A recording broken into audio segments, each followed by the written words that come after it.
देखिए, सबसे पहली बात है कि ये सरासर झूठ ये है कि सदन में चर्चा के लिए तैयार है। ये बिल्कुल झूठ है। इसलिए झूठ है कि सदन में अगर कुछ चीज़ चर्चा के लिए तय होते, फैसला होते, निर्णय लिया जाते, तो उसके पहले एक बिजनेस एडवाइजरी कमेटी की मीटिंग बुलाई जाती है और बिजनेस एडवाइजरी कमेटी में ये तय होते कि कौन सा मुद्दा अगले हफ्ता में चर्चा के लिए लाया जाएगा।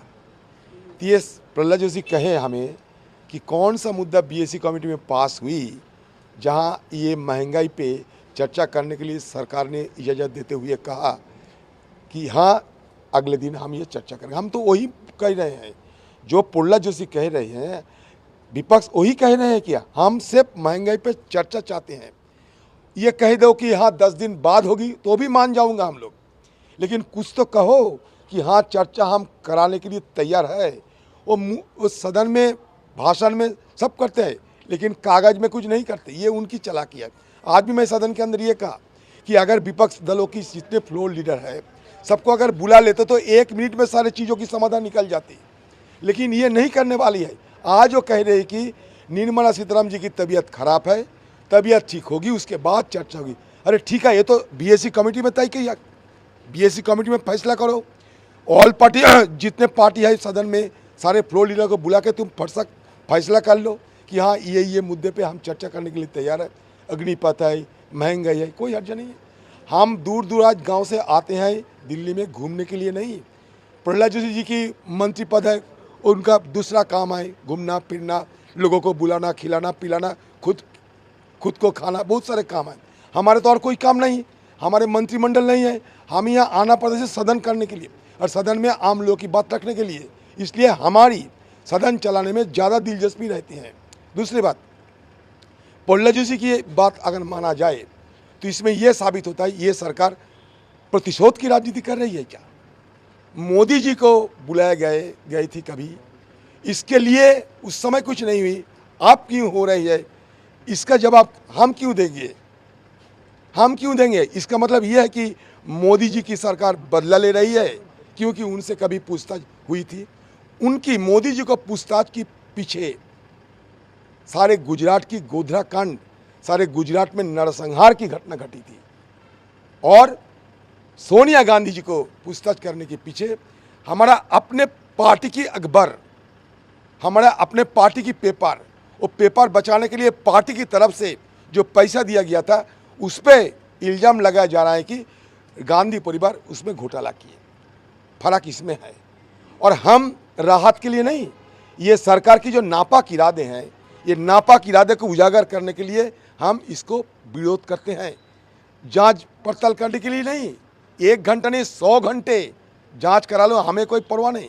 क्योंकि राहुल गांधी जी के 54 घंटे पे तुम पूछताछ किए थे, पेट फिर भी तुम्हारे पेट नहीं बढ़ी, तो तुम्हारे पेट भरने के लिए और कितने तुम्हें पूछताछ करना चाहिए तुम बता दो, हम सारे तुम्हारा पेट भरने के लिए तैयार है।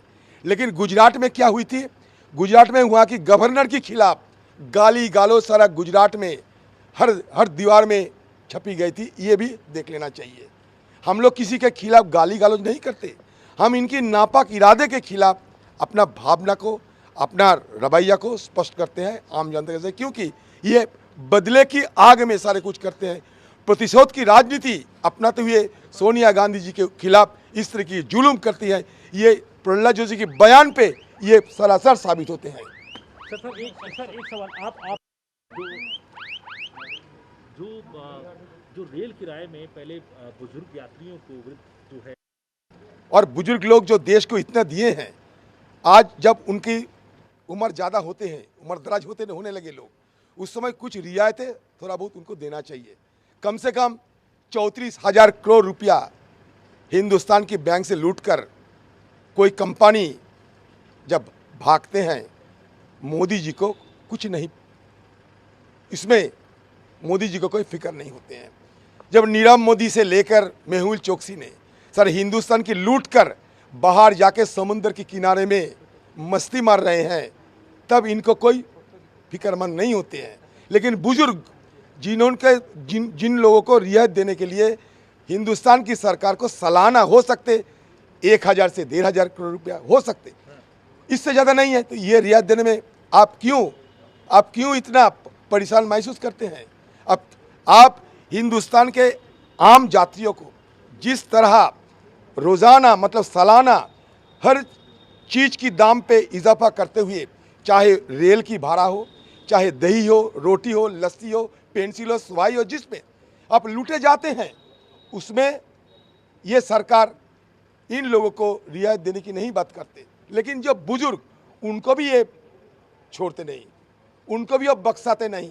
ये दुख की बात यही है कि बुजुर्गों को रियायतों के लिए जो थोड़े से जो पैसा रेल की दफ्तर को देना चाहिए था, क्योंकि रेल एक सोशल कमिटमेंट की एक संगठन है, वो भी ये सरकार पालन नहीं करना चाहते। इसमें ये सरकार की जो असलियत इसको और ये सरकार की जो मंशा, ये आम लोगों के सामने स्पष्ट होते हैं। नमस्कार, मैं हूं मानक गुप्ता। अगर आपको हमारा ये वीडियो पसंद आया हो तो इसे लाइक और शेयर जरूर करें, और हां, हमें सब्सक्राइब और फॉलो करना ना भूलें ताकि आप देश और दुनिया की कोई खबर मिस ना करें। तो जुड़े रहिए हमारे साथ और देखते रहिए News 24।